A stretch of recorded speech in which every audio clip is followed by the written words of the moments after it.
Season 6, Episode 10, The Winds of Winter, finally revealed the true parentage of Jon Snow, the only child of Lyanna Stark and Rhaegar Targaryen.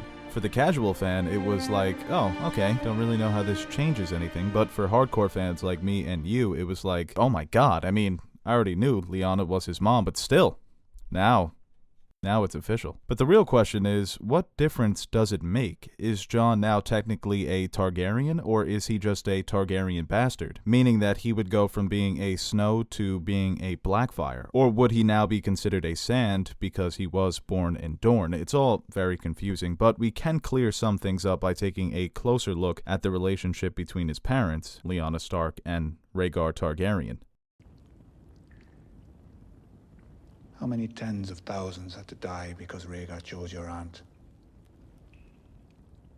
17 years prior to the start of Game of Thrones, Westeros was ruled by King Aerys Targaryen II, otherwise known as the Mad King. He was the 17th and last king of the Targaryen dynasty. His 21-year reign came to an end during Robert's Rebellion. Robert's Rebellion started when Lyanna Stark, daughter of Rickard Stark and sister to Brandon, Ned, and Benjen Stark, was kidnapped by Prince Rhaegar Targaryen, son of Aerys and next in line to the Iron Throne. Lyanna Stark's abduction prompted her father and her brother Brandon to ride south to King's Landing and demand that she be released. Of course, Aerys Targaryen did not take kindly to their demands, and he sentenced them both to death. Lord Rickard was burned alive, and Brandon was placed in a strangle device with a long sword just out of his reach. Aerys said that if he can reach the sword, he could cut his father free and both of them can leave in peace. Brandon strangled himself to death trying to reach the sword. The death of both Lord Rickard and Brandon Stark prompted Jon Arryn, Lord of the Vale, to raise his banners and ride south in open rebellion against the Iron Throne. He was joined by Ned Stark, Lord of Winterfell,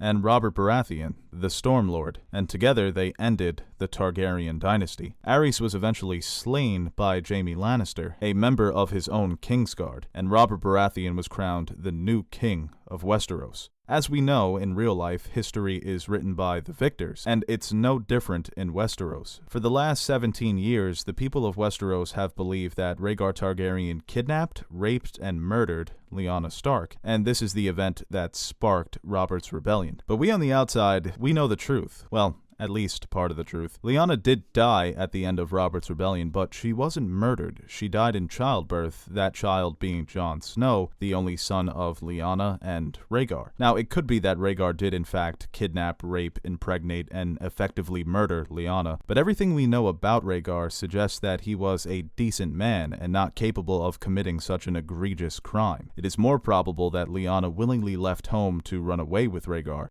There are several clues that point to a romance between the two characters.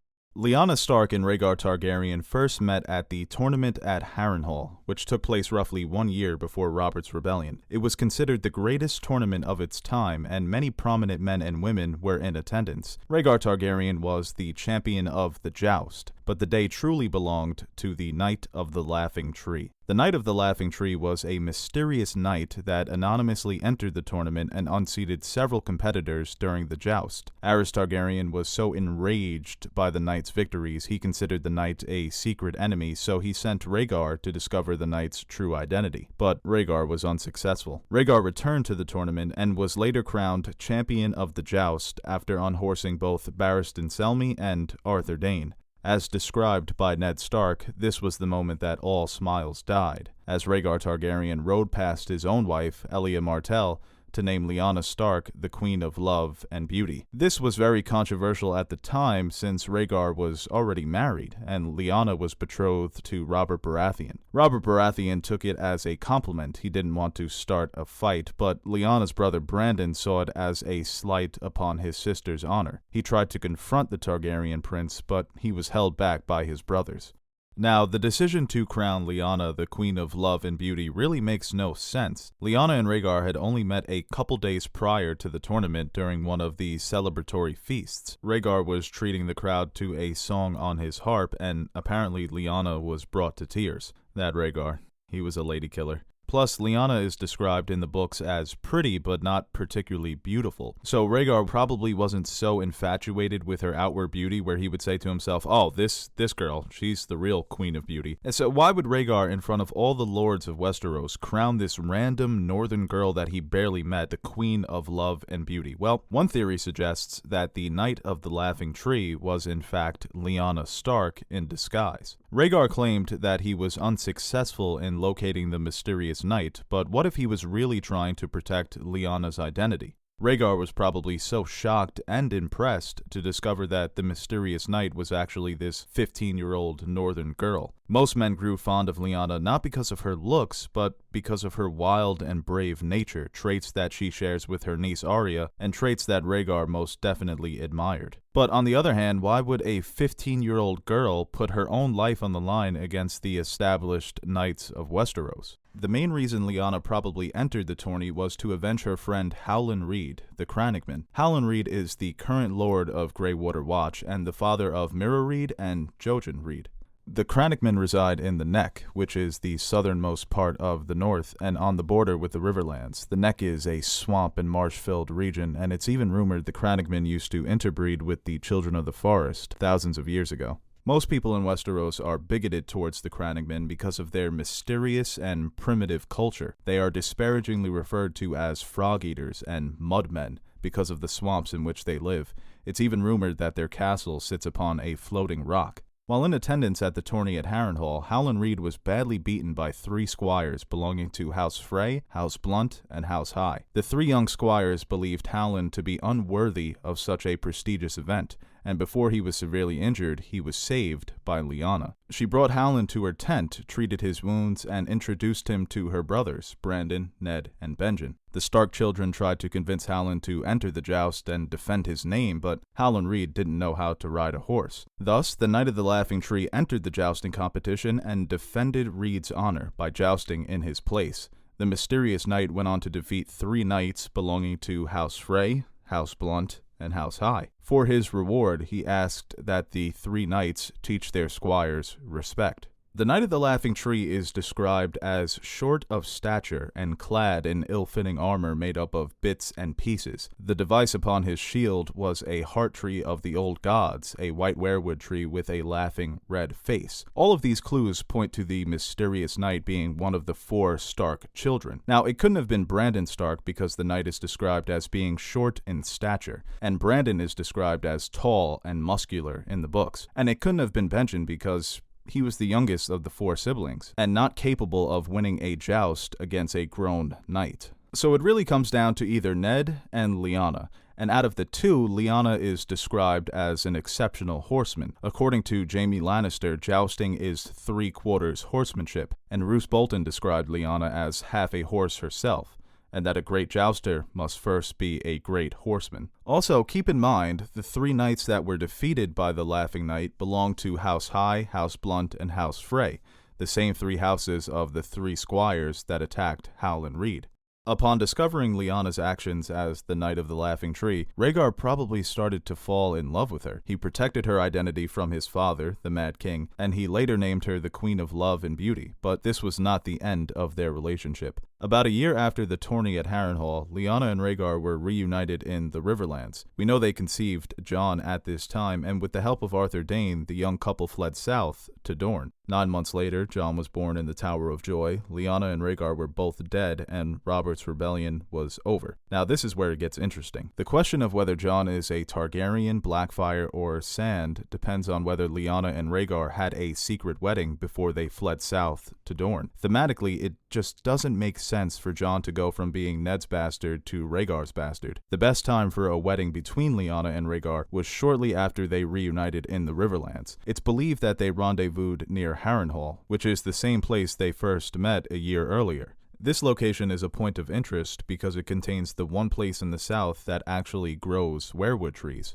the Isle of Faces. A northern wedding is only considered binding in front of a weirwood tree, so the Isle of Faces is the only logical location for a wedding between Lyanna and Rhaegar. Another point of interest is a character by the name of Septon Meribald. Septon Meribald only appears in the books, but Ian McShane plays a similar character in the show by the name of Brother Ray. Septon Meribald is known as a wandering septon who has been traveling around the Riverlands for several decades, and as a traveling septon, one of the services he provides are weddings. Of course, this could be coincidence. Lyanna and Rhaegar meet at Harrenhal, the only place with weirwood trees. Oh yeah, there's also a wandering septon who does weddings. None of this confirms that a wedding took place, but it's all very interesting that these little details have been revealed. At the end of the day, it's all conjecture based on the deductions of the world's smartest Reddit users, but the closest thing we have to a smoking gun is the Tower of Joy, the place of Jon's birth. At the end of Robert's Rebellion, Ned travels to Dorne to rescue his sister at the Tower of Joy. When he arrives, he finds 2 members of the Kingsguard, one of them being Arthur Dayne. Now, in the books, Ned offers them a chance to leave Westeros and join their exiled prince and princess, Viserys and Daenerys, in Essos. The Kingsguard refuse, and they are killed in the ensuing battle. Now, it makes absolutely no sense for the Kingsguard to stick around and defend a bastard baby born to Prince Rhaegar. At this point, they know that Aerys is dead, Rhaegar is dead, and even Rhaegar's son Aegon is dead. Yet they insist on defending this baby inside the tower. A bastard has no rights. A bastard has no claim to the Iron Throne. The only logical explanation for their protection of this unborn baby is that Jon is a legitimate Targaryen and next in line to the Iron Throne. When Rhaegar left Dorne to lead the Targaryen forces, he probably told Arthur Dayne to stay back and protect his wife and child, knowing that if he were to fall at the Trident, Jon would become next in line to the Iron Throne.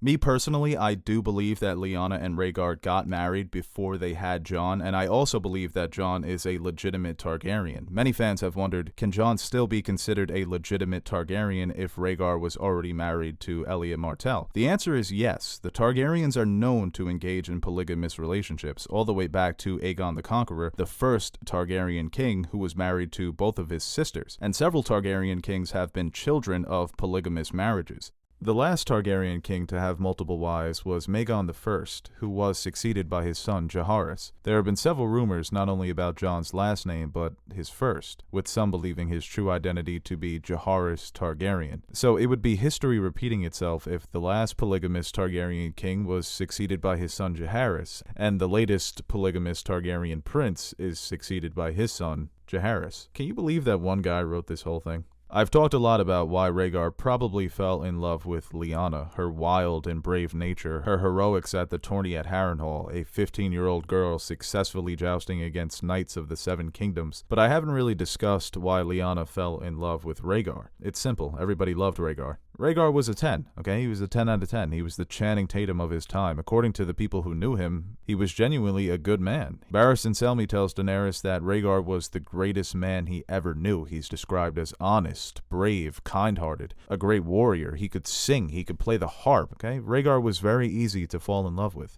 He liked to walk among the people. He liked to sing to them. He sang to them? Yes. Rhaegar would pick a spot on the Hook or the Street of Seeds, and then he'd sing. Just like all the other minstrels. And what did you do? I made sure no one killed him.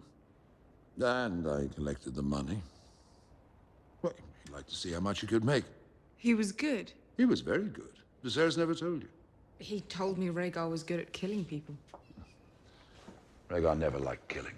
So it's safe to assume that true love was one of the main reasons for Lyanna and Rhaegar's relationship, but a lot of fans think it goes even deeper than that. Rhaegar was obsessed with prophecy and sorcery, and there was one prophecy in particular that truly fascinated the Targaryen prince. This was the prophecy of the prince that was promised. The prophecy talks of a legendary hero reborn, who will lead the living against the dead during the long night. In his youth, Rhaegar believed himself to be the prince that was promised. He then believed that his first son, Aegon, was the prince that was promised. But he soon came to the conclusion that his third child would become this legendary figure reborn. And I bet if he lived, he probably thought his fourth child, and then his fifth, and then his sixth. The only problem with his theory is that his wife Elia Martell could no longer conceive children. Rhaegar always referred to his first son Aegon as the Song of Ice and Fire, but he also believed that the dragon must have 3 heads, in reference to his desire to have another son. He eventually had this 3rd child and 2nd son with Lyanna. Now, Jon Snow is the literal Song of Ice and Fire. He has the blood of old Valyria through his Targaryen ancestry, and the blood of the First Men through his Stark ancestry. It is unknown if Jon Snow is the prince that was promised. Apparently, George R. R. Martin knows. The showrunners know who the prince that was promised, or Azor Ahai. We discussed this more in our previous videos, Game of Thrones Preview Part 1 and Part 2, so you should check those out.